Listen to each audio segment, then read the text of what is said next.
I'd like to begin by welcoming everyone back here to the second day of this weekend Vipassana retreat based on the 3 marks of existence. So in this retreat, we have 6 sessions, 3 each day, looking at these 3 insights of impermanence, suffering, and no self. Yesterday, we covered the insight into impermanence. In this session, we'll look at the insight into suffering, and in the final 2 sessions today, the insight into no self. The recommended reading for this retreat is Minding Closely by Alan Wallace, and we'll refer to that book a couple of times again in today's sessions. So let's have a look at what we'll be covering in this session. We'll begin with a meditation, and we'll continue the practice we did yesterday, the Vipassana practice, coming to the insight of impermanence. And this time we'll be focusing on all phenomena in the meditation. Following that, we'll begin with a review of some of the main points from yesterday. And then before we go on to this topic of suffering, we'll have a look at what is really the meaning of impermanence. What does impermanence really mean?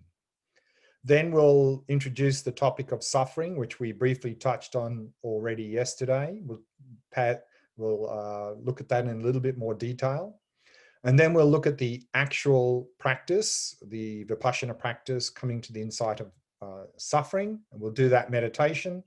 And then there'll be time for question answer as per normal at the end of the session. So as per yesterday, for Q&A, you've got 2 choices. You can either put your questions in the chat, or at the time of the question answer, you can just switch on your webcam and your mic and ask the question directly. So your choice. We'll begin then with a meditation. So we're doing this classic approach to Vipassana practice here called the 4 applications of mindfulness. That is, we're applying mindfulness to 4 phenomena, investigating 4 phenomena to come to these 3 insights of impermanence, suffering, and no self. And so yesterday we began by investigating the body through that body scan to come to an insight into impermanence with respect to the body. Then we looked at our feelings, our pleasant, unpleasant, neutral experiences. And then we were focusing on the mind, that is all the mental events arising in the mind, to come to see also that all of these mental events are in the nature of impermanence. And so here with phenomena, what we'll be doing is we'll opening up our awareness, and that is whatever appears to the mind, whether it's sensory or mental. So noticing any, for example, any sensations in the body, any sounds, visual objects, thoughts, emotions, images, and so forth. Whatever is appearing to the mind, then observing that on the basis of that same question. Is there anything that is appearing to the mind that is stable and unchanging, or is everything changing moment by moment? And so just using direct observation to observe the reality of our experiences. So let's do that practice now. So if you'd like to find a nice comfortable posture, let's begin.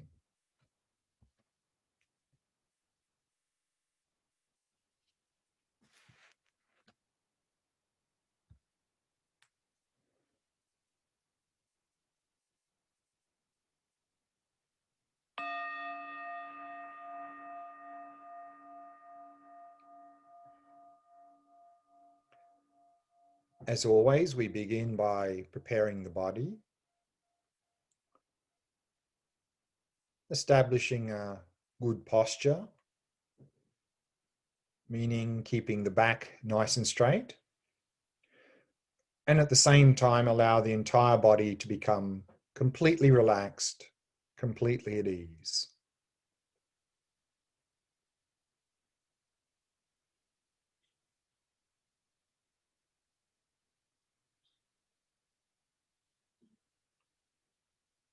And using the out-breath to relax and release any tightness or tension in any part of the body.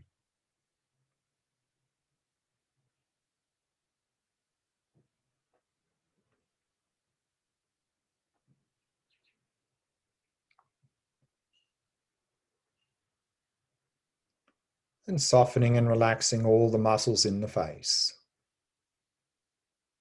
The mouth and jaw, soft and relaxed. And all the muscles around the eyes, soft and relaxed.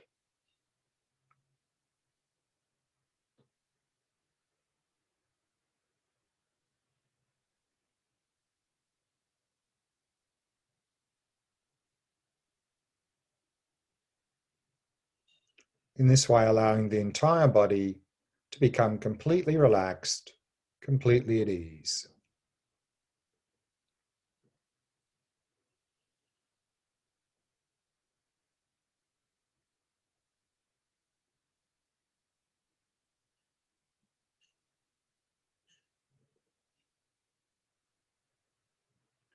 And allowing the breathing to settle into its natural rhythm. Not trying to control or regulate the breath in any way. Simply allowing it to flow naturally and effortlessly.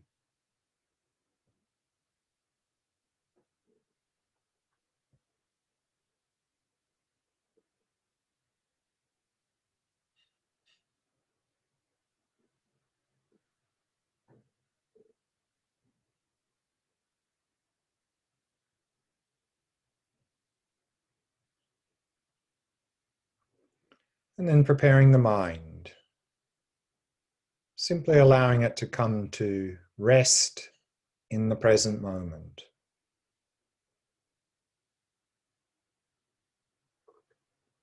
Resting in that stillness.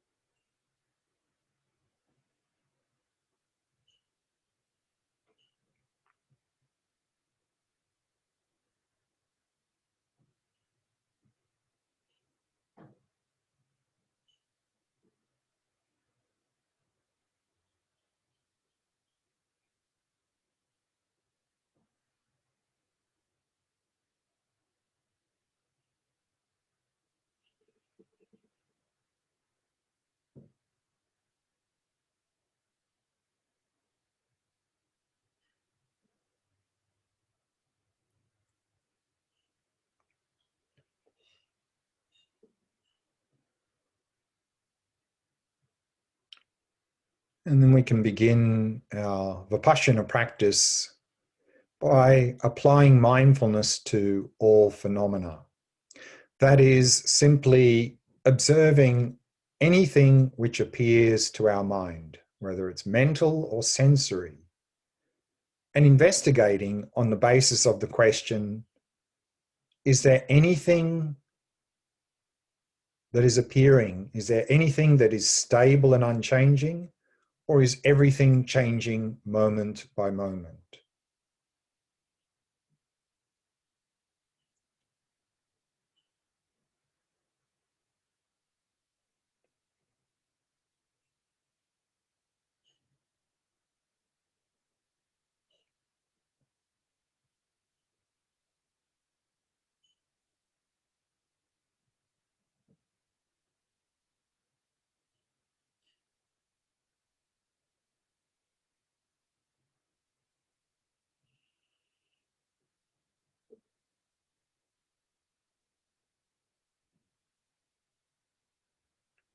Look closely.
And we can bring the meditation to a close.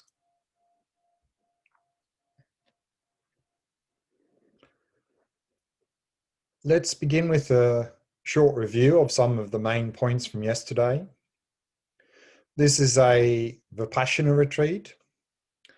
Vipassana is a Sanskrit term. The equivalent term in Pali is Vipassana. The VI prefix in those words means higher and superior. Passana means to see. So Vipassana means higher seeing, seeing beyond. And most often it's translated into English as insight, or sometimes special insight. So it's the practice of applying mindfulness to gain insight into the nature of reality. And we saw there that this Vipassana practice is important because the Buddhist assertion is that the underlying source of our suffering is our mental afflictions, such as anger and jealousy and craving and hatred and so forth. And that these mental afflictions are coming from our distorted view of reality.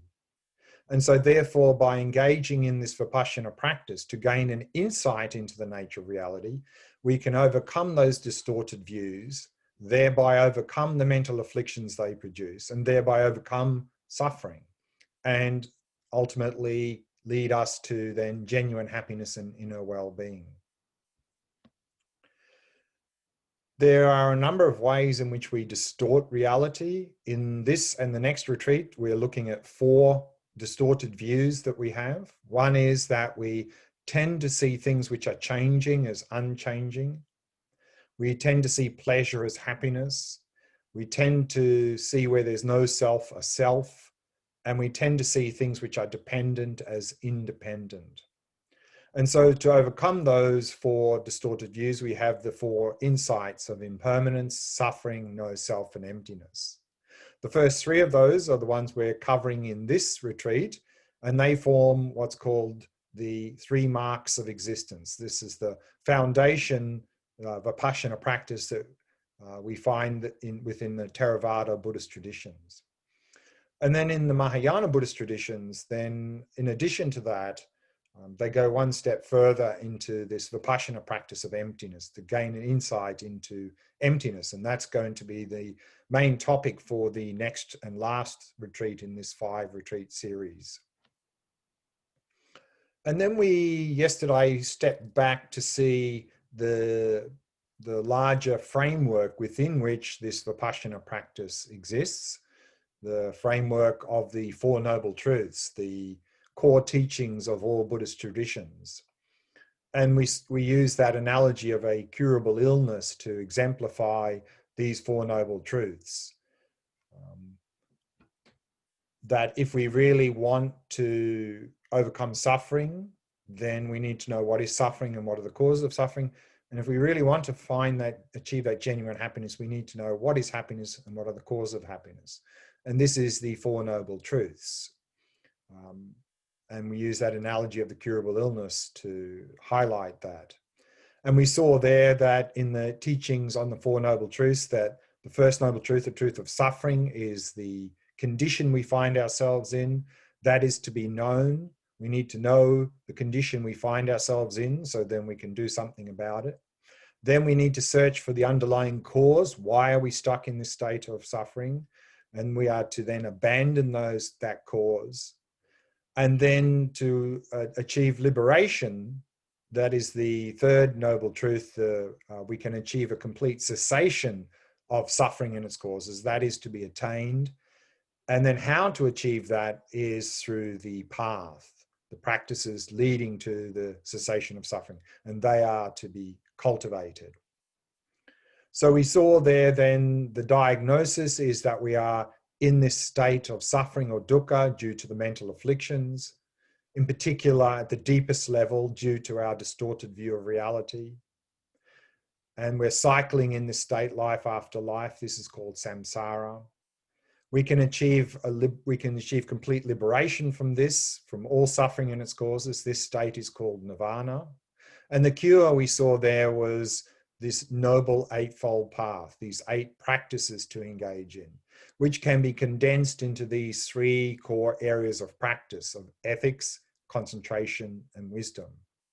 So in that concentration practice or shamatha practice, we are cultivating mindfulness, strengthening our attention skills, and then we apply mindfulness in the wisdom or vipassana practice to gain insight into reality. And here we are looking at in this retreat, these three insights into impermanence, suffering, and no self, to overcome those three distorted views. But there are many different insights we can gain in this sort of practice. Why these three in particular? And to answer that, I'd like to read from the recommended reading, Minding Closely, from Alan Wallace. On page 68, he says the following. With myriad aspects of reality to investigate, why should we focus on these three questions? In fact, we have a natural propensity to get all three answers wrong. We instinctively grasp onto the impermanent as permanent, durable and unchanging. We grasp onto that which is not by nature a true source of happiness, thinking that it is a true source of happiness. Finally, we grasp onto that which is not by nature I or mine, thinking it is inherently I or mine. Because of these three ways of fundamentally misapprehending reality, we experience craving, hostility, and endless unnecessary suffering. The natural world has always been a dangerous place. Water and fire devour our homes, cyclones wipe out entire cities, and earthquakes bury tens of thousands. Natural disasters are inevitable. And when government leaders compound these miseries, the devastation becomes tragic. Learning to treat each other compassionately would be a big step toward mitigating our suffering. But the ultimate liberation, according to Buddhism's foundational teachings, is the direct realization of three particular aspects of reality: realization of impermanence, suffering, and no self, which eradicates the very root of afflictive mental tendencies and suffering. This is the goal of our inquiry.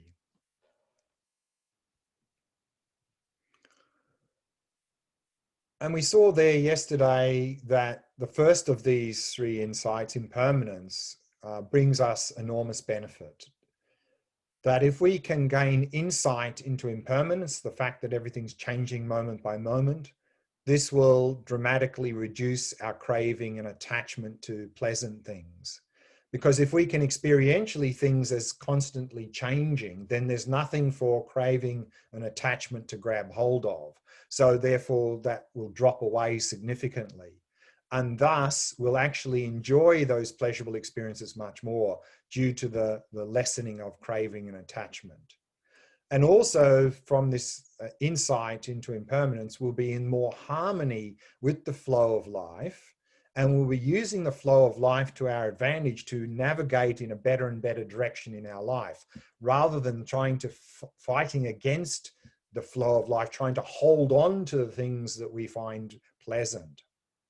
And also we saw there yesterday that this insight into impermanence is really the basis for all the other insights.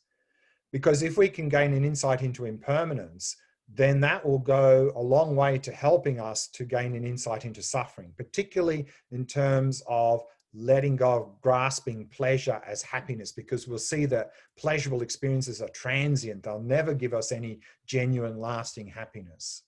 And also that will help, that impermanence will help in terms of realizing no self.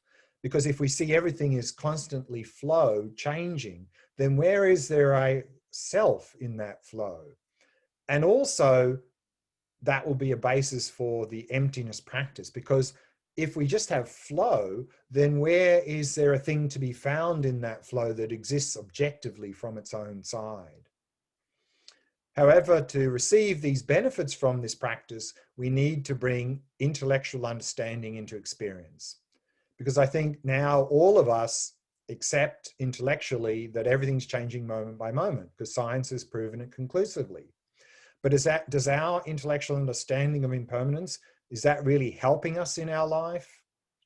Not really. I mean, if we thought about it all the time, it may give us a little bit of help. But the real benefit comes when we make that experiential, by doing these sorts of practices, Vipassana practices, and then integrating them into daily life. If we can bring that intellectual understanding into experience and start to experientially things as constantly changing, then we're going to start to receive all of these benefits in our life. To effectively bring intellectual understanding into experience, we need shamatha as the basis of vipassana. Because if we don't have a very calm, clear, focused mind, if we don't have very good attention skills, then we can do all these sorts of vipassana practices, but without really gaining any experiential insight, because we won't be able to thoroughly investigate because our mind is distracted or very dull, and we won't be able to penetrate the nature of reality. So therefore, the more that we engage in shamatha practice, the more that will act as an effective basis for vipassana practice to help us to transform our lives. One more point before we go on to the topic for this session, and that is the meaning of impermanence. So we saw there yesterday that impermanence is often presented as meaning that things are changing moment by moment. We saw there we can actually talk about two levels of impermanence, coarse and subtle. Coarse impermanence is the fact that something's there and after some time it no longer exists. Whereas here we're talking really about subtle impermanence, and that's usually presented as things changing moment by moment, momentary change. And then when that's explained, we often have this sort of idea then that we have a thing and in the next moment it becomes a different thing, and in the next moment it becomes another different thing, that we have things changing moment by moment. So a little bit like this diagram we see here on this slide, that the things changing moment by moment. But is this really impermanence?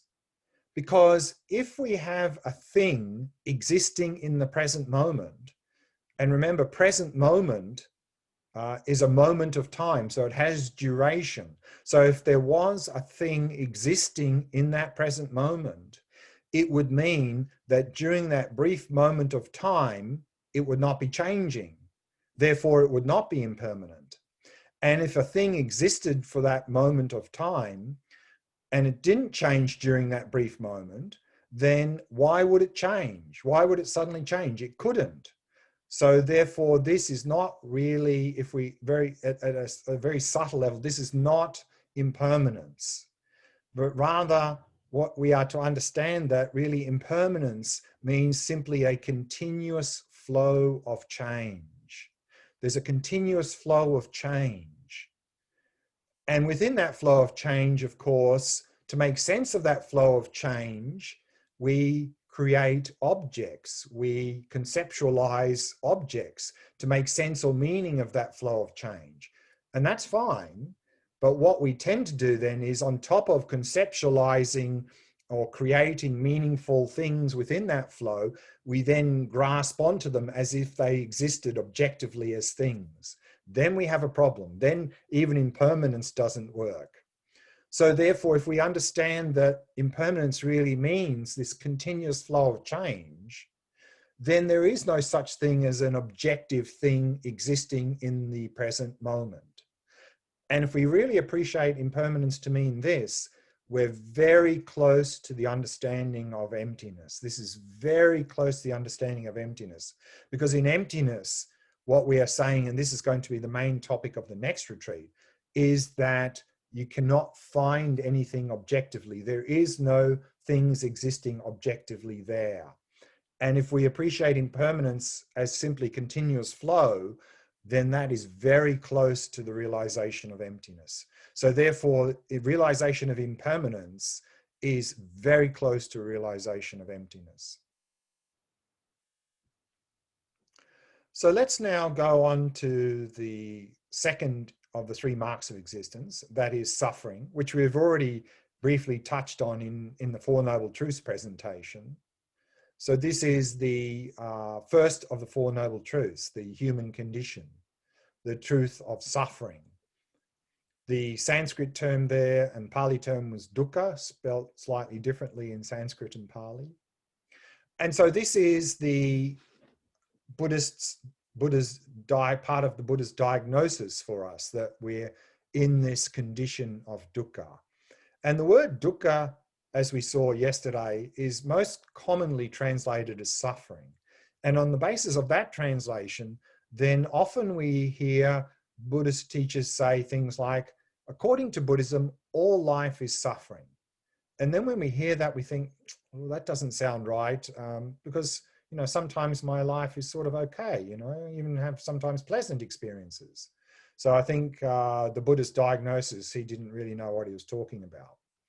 But remember, the Buddha never said that our whole life is simply unpleasant, painful experiences. He said that the human condition is dukkha.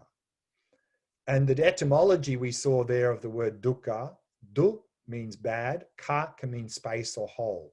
So either like a bad space, meaning something not quite right, or the idea of a hole in a wheel where the axle's not fitting very well in the hole, is a bad hole. And so the wheel is not turning freely. And so we're getting a bit of a bumpy ride. So something is not quite right. And we saw there then, to appreciate really what the word dukkha encompasses, we can talk about those three types or three levels of dukkha. The first of that is the dukkha of suffering. And this is referring to our unpleasant, painful experiences. So of course, part of the human condition is that sometimes we do in fact have unpleasant, painful physical and mental experiences. And this is very obvious, and this is something definitely we don't want. Then we can also talk about the dukkha of change, which is referring to our pleasant experiences.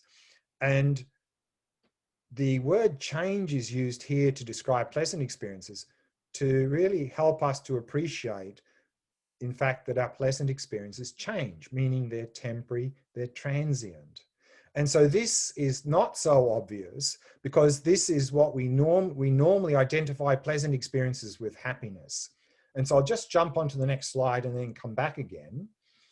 And so what we tend to, so these pleasant experiences are what's called a stimulus-based happiness, meaning they're transient, because when the stimulus finishes, the pleasant experience finishes. Therefore, by its nature, these pleasant experiences are unreliable, because without the stimulus, there's no pleasant experiences. We can't just click our fingers and have a pleasant experience whenever we want one.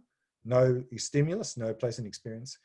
And if we look closely at our pleasant experiences, again, we'll see they're not really even in the nature of happiness.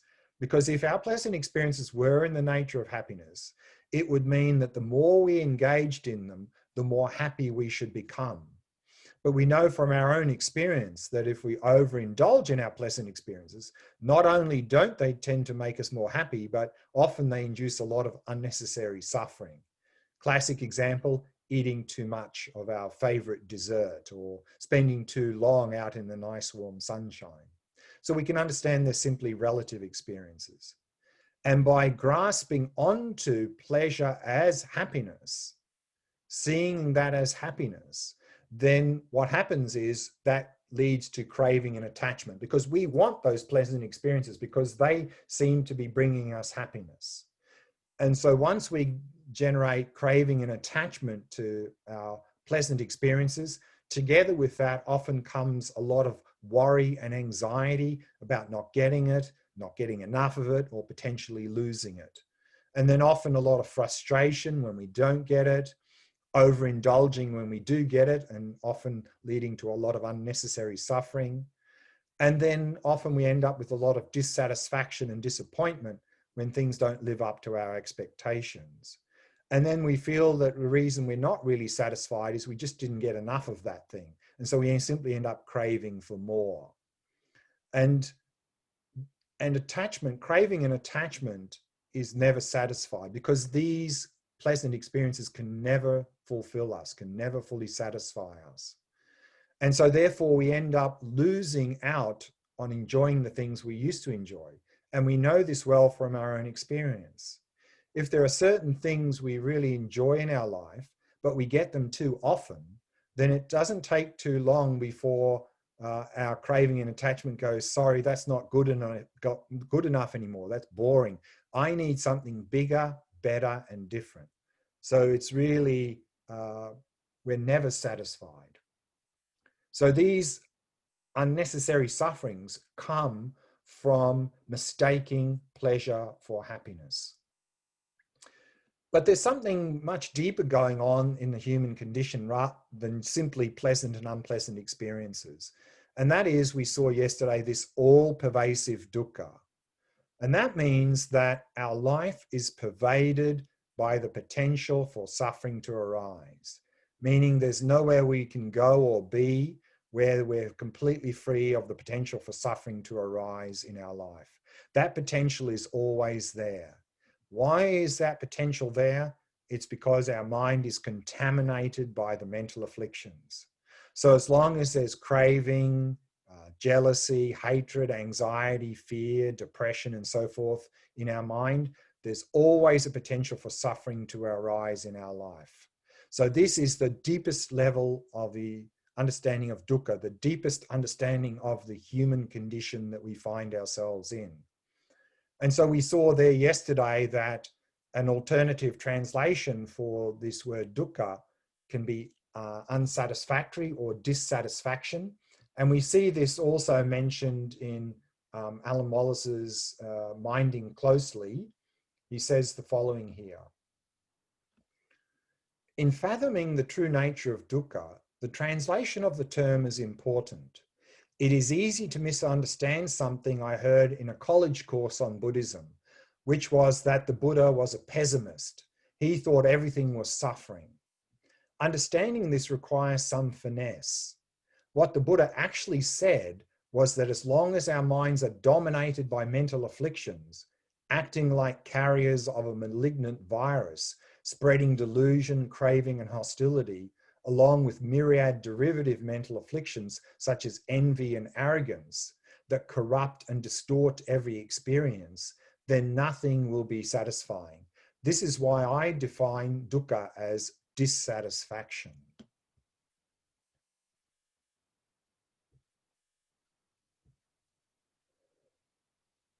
And then just clarifying a few points there, the one we already clarified is if we translate the term dukkha as unsatisfactory, this can sort of work as a translation term. The human condition is unsatisfactory in terms of unpleasant experiences because we don't want them. That's obvious. And even our pleasant experiences are unsatisfactory in the sense that they're simply temporary and transient, they're unreliable, and they're not even in the nature of happiness. But at the deepest level, the human condition is unsatisfactory because there's always a potential for suffering to arise in our life. So this can sort of work as a translation for the word dukkha, the word unsatisfactory or dissatisfaction. And then often when this First Noble Truth is presented, and as Alan Wallace mentioned in his book, is that often, when Buddhist teachers say, oh, according to Buddhism, all life is suffering, then often people go, oh, that Buddha, he was really pessimistic. But actually, can a diagnosis be pessimistic? No. A diagnosis cannot be pessimistic. It's either accurate or inaccurate. A prognosis could be pessimistic or optimistic, but a diagnosis is either accurate or inaccurate. So it's our job here in Vipassana practice to see whether this diagnosis is in fact accurate or not. And then why teach suffering first? And it's a very important point. And that is that so that we can understand our current condition and thus cultivate a wish to be free of it. Going back to the analogy of having an illness, if we don't know we're sick, then we won't even entertain the thought that we could cure ourselves from this illness. We'll just go on in our life in this sick state thinking that that's normal and there's nothing to do about it. Similarly, if we don't really appreciate we're stuck in this state of dukkha, we won't ever entertain the possibility that we can be liberated from this, that we can actually find genuine happiness. So by teaching this first, then we can lead to developing an aspiration to be free of suffering. And so this is one of the benefits of this Vipassana practice of suffering, that by engaging in this Vipassana practice of suffering, like the impermanence practice, it will help to reduce our craving and attachment. Because by appreciating the human condition, particularly that second level of dukkha, to understand that our pleasurable experiences are not in the nature of happiness, that there's no genuine happiness to be found out there, then we'll be able to let go of craving and attachment to pleasant experiences and therefore enjoy them more. So this is very similar to the idea of impermanence. And also by appreciating and understanding that we're stuck in this state of dukkha, particularly the deepest level, and understanding and going on to realize that we're stuck in this state because our mind is contaminated by the mental afflictions, then we'll realize that the cause of suffering is not out there, it's within our own mind. And we can eliminate that cause of suffering by eliminating our distorted view of reality. And that will lead to the wish to be liberated from suffering, what's often translated as renunciation. So therefore, by doing this Vipassana practice, it can help us to develop the wish to be liberated from suffering. Also, this Vipassana practice of suffering, by coming to this insight into suffering, then that can lead to compassion for others as well, because we can appreciate that everyone else is stuck in the same situation as us. They're stuck in the state of dukkha due to their mental afflictions. And so therefore not only have compassion for ourselves and wish to be liberated from suffering ourselves, but we can extend that out to others. So this can help us to develop compassion for others as well, this insight into dukkha or suffering. And that brings us to the actual practice now. So what we're going to do here is that we are going to do the 4 applications of mindfulness, but we're going to not go through each individual thing, body, feelings, mind, phenomena. We're going to put them all together and simply investigate all experiences. And in this meditation, we're going to target the second level of dukkha, the dukkha of change, our pleasant experiences, where we normally mistake pleasure for happiness. So that's the distorted view that we're focusing on in this meditation. In the next session, we're going to do another Vipassana practice on suffering, but we're going to target particularly the most deepest level, the all-pervasive. So before we go to this meditation, again, we'll read a little bit from Alan Wallace's Attention Revolution. On page 66, he says, the second question is quite fascinating. Is it genuine happiness or unsatisfying? What are the true sources of happiness and suffering?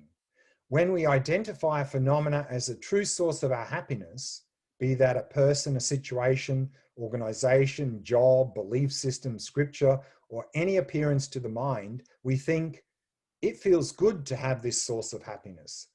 All will be well if I just hold on to it. Is this phenomenon by its nature an actual source of happiness, security, and fulfillment, or is it not? Likewise, when we identify some object or appearance to the mind as a source of our dissatisfaction, we think, I can't tolerate this situation. If only the source of my distress would go away. Look again. Is this actually the source of unhappiness? What is the reality of dukkha? We have all known various kinds of pleasure aroused by sensory and mental stimuli. When such a feeling occurs, inspect it carefully by probing into its nature with interest, but without feeding it. Maintain a high level of attentiveness, remaining focused, but without superimposing judgments or preferences.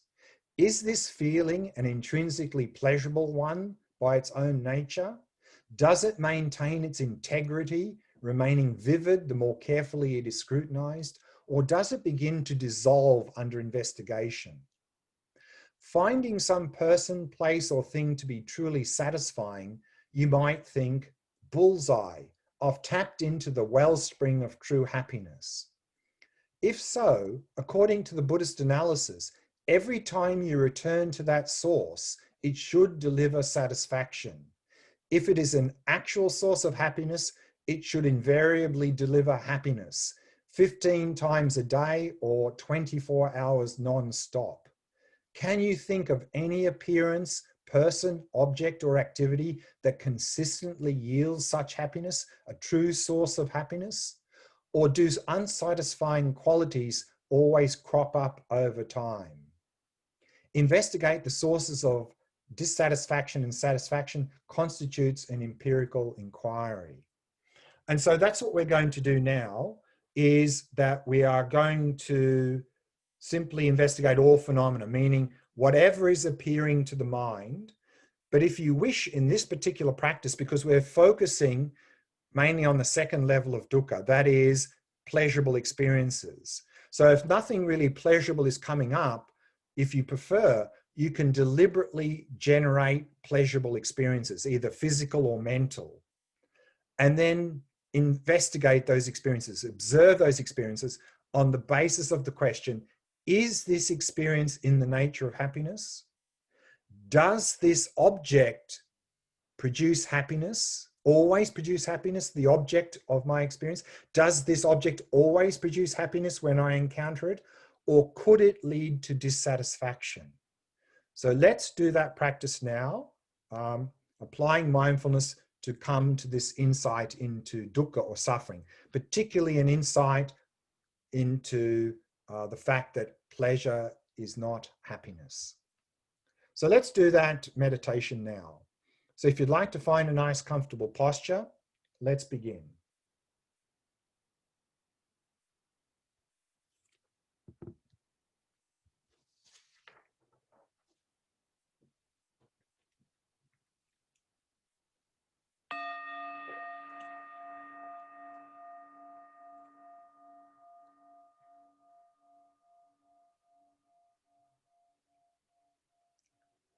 Setting the body into a state of relaxation, stillness, and vigilance.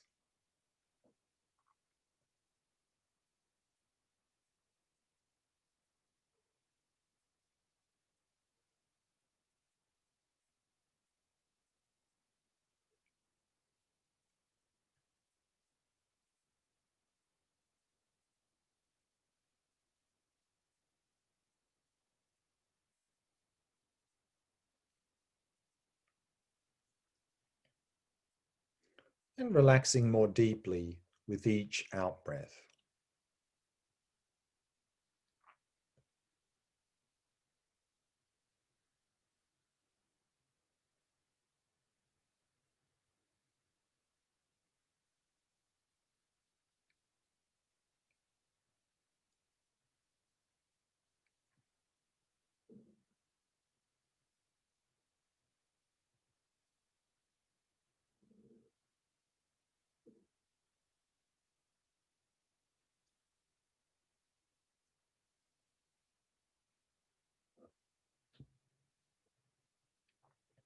And with each out-breath, letting go of any thoughts that may have arisen, happily releasing them.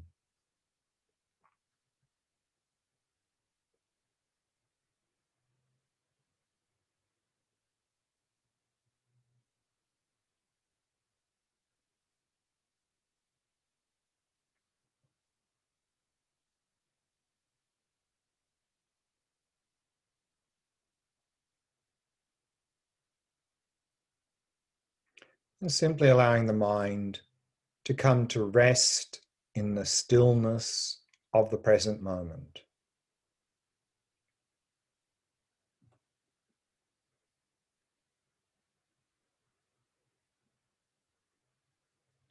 Not doing anything at all, simply being present.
And then we can begin our Vipassana practice, applying mindfulness to the body, to feelings, to mind and phenomena in general, and in particular, investigating any pleasant experiences that arise in the body or the mind on the basis of the question, is this experience in the nature of happiness? In other words, does the object of this pleasant experience always produce happiness? Or could it lead to dissatisfaction?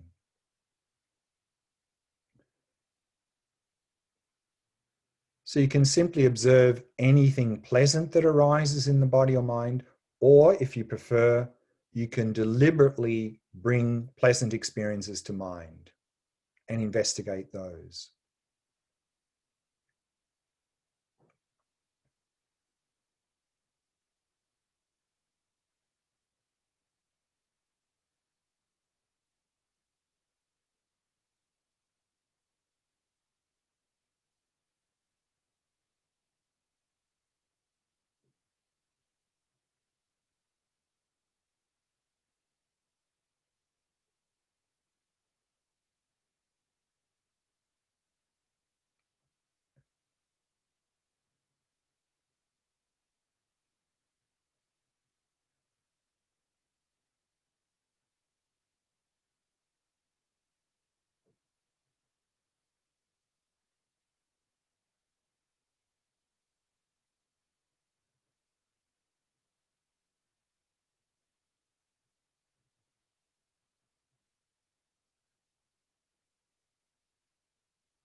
Remember, the question that we're using as a basis for the investigation is this pleasant experience in the nature of happiness, or could it lead to dissatisfaction?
And we can bring the meditation to a close. We have a little bit of time for question answer now before the break. So anyone has any questions, then ask away.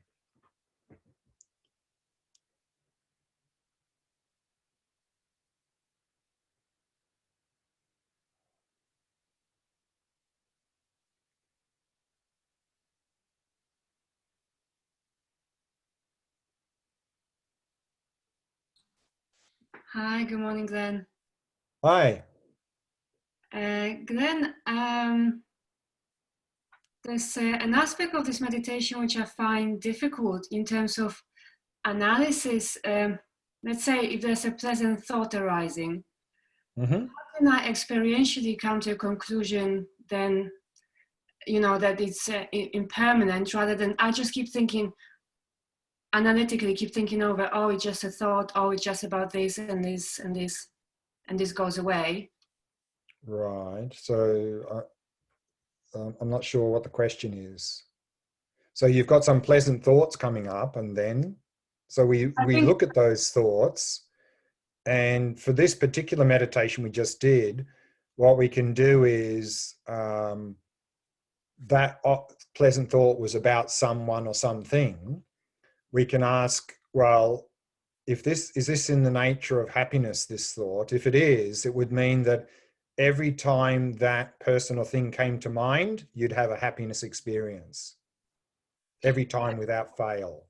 I think what I'm trying to ask is, yesterday when we're doing the meditations, let's say with the body and pleasant sensations in the body, we were trying not to engage our thinking in that meditation and just observe. Whereas Right. here, it seems natural to be actually asking these questions in my mind. And I'm wondering if that's the right way to go. But even remember yesterday in the body scan, we had a question behind there. The question was, are any of these sensations we're observing stable and unchanging, or are they all changing moment by moment? So with these Vipassana practices, see, this is the difference between Shamatha and Vipassana. Shamatha involves no questioning. Vipassana involves questioning. So if we're just observing something, that's not Vipassana practice. There has to be some question or investigation involved. And so so if we're just scanning the body itself, then to really make it an effective Vipassana practice, there needs to be a question behind that to look at those sensations to see the reality of them. Are they stable or are they changing? So similarly here, with the pleasant experiences, are these pleasant experiences in the nature of happiness, or are they changing? Are they, maybe they become, maybe they're become dissatisfaction? Could they change into dissatisfaction? And on the basis of that question, we just look and we see what happens with that pleasant thought. Does it maintain its integrity? Does it stay? Does it go? And do we have that pleasant thought every time when we see or think about that person or thing? Is it always a pleasant thought coming up? Just look at that. We don't really want to make it, it's not intellectual, but we need a question behind our investigation to investigate. We don't see, the thing is, we are investigating based on a question, and we're investigating using our direct observation, meaning we're not trying to intellectually answer the question. And that's something I'm going to talk more about in the next session when we talk about the no self, because particularly in the no self Vipassana practice, this is often where people turn it into intellectual exercise. Because particularly with the no self, we tend to have some sort of belief system. And when the question is asked about, is there a self? Then often our intellectual mind goes, hang on, I know the answer. I'm such and such, based on some belief system. And then we're not doing the investigation. We're allowing our intellectual mind to answer the question. So here also, we're not trying to intellectually answer the question. We're trying to see the answer based on our direct observation. What is the answer to that question based on our direct observation? We need to keep it empirical. Does that make sense? It does. It does. Empirically, when I'm looking at a thought, I can see it's coming. It's dissolving. Right. I think the different thing is when I start to look at the content of that thought, or maybe I shouldn't be going to the content of that thought. Yeah, no, in this particular practice we can, because if we're looking at the thought, if it's a pleasant thought, and that's why I said impermanence can help with this insight. Because if we're just looking at the pleasant thought, we see it's arising, passing, then it's transient. So that's never going to give us any lasting, sustainable happiness, because it's passing. But then here we can take that one step further and look at the content as well, and go and look, that thing that's given me a pleasant thought now, a pleasant experience now, does that always give me a pleasant experience or not? So that's another level. Mm-hmm. But again, we're going to try to go to the deepest level of the suffering meditation, in the Vipassana practice on suffering, in the next session. In this session, we were focusing on that second level, the change, which also can be quite effectively dealt with in terms of the impermanence practice. Mm-hmm. Thank you so much. Mm-hmm. We'll go to the next one in the next session. I think we've got time maybe for one quick question. I think Mikkel, was it? Someone looked like they had a question there. Yes, thank you. Morning, Glenn. Thanks for the question. This is actually in line with what you just discussed. I just wanted to kind of give an answer, if you can maybe explain a distinction in what I'm sensing inside me when I do these practices is that at some point I stop thinking and repeating answers, thoughts about a certain thing. Like, you know, we had to find this thing that is happiness, but that can lead to dissatisfaction. And when I did that, it was like I went into a lot of things that just popped up for me. That was like a series of things that did the same thing. You know, I didn't ask for it; it just came, kind of. Sure. Which to see, you know, the impermanence of things and how I grasp onto things. Like a lot of insight came with it. So I have a sense that when I do this and I feel I do it right, it's like I stop producing thoughts and I receive something inside. Sure. So my question is, yeah, when are these answers, quote unquote, true? And when could they be, like, you know, material from the unconscious? Is that when, I mean, I get this sense that is when there is a deep sense of knowing that this is like, that this is a kind of insight. Is that like the mark, or, you know, where do I distinguish, you know, because I don't want to fool myself. Exactly. And that's right. And this is exactly the point that I mentioned earlier a couple of times now, is when we're doing this sort of investigation, I mean, we can delude ourselves. Yeah. And that's why, so therefore, to really have a basis for valid insight, we need a very calm, clear, focused mind. Because otherwise, we're not seeing things clearly. We can come up with all sorts of answers. It's like a scientist running an experiment with faulty equipment. They can come up with all sorts of answers, and that's not any insights. So, and I think you mentioned it there as well, is that the more that we engage in shamatha, and shamatha brings that threshold of our mind down, the more that goes down, the more clear and focused our mind is, and the less likely our conceptual mind will interfere with the experiment, because we're dropping down out of that discursive mind that sort of wants to answer the question, you know. And if we get down here, down to a lower level through shamatha practice, then less likely that will interfere. And then because our mind is more clear and focused, we can more clearly see the reality. And so then that's really where the insights come. And so that's why I mentioned earlier that without doing some shamatha practice, without bringing that threshold down, we can put a lot of effort into this Vipassana practice without really any genuine insights, and maybe just make ourselves more delusional because our blah, blah, blah mind is making up all sorts of funny ideas. So it that's seems why to me that, shamatha is important.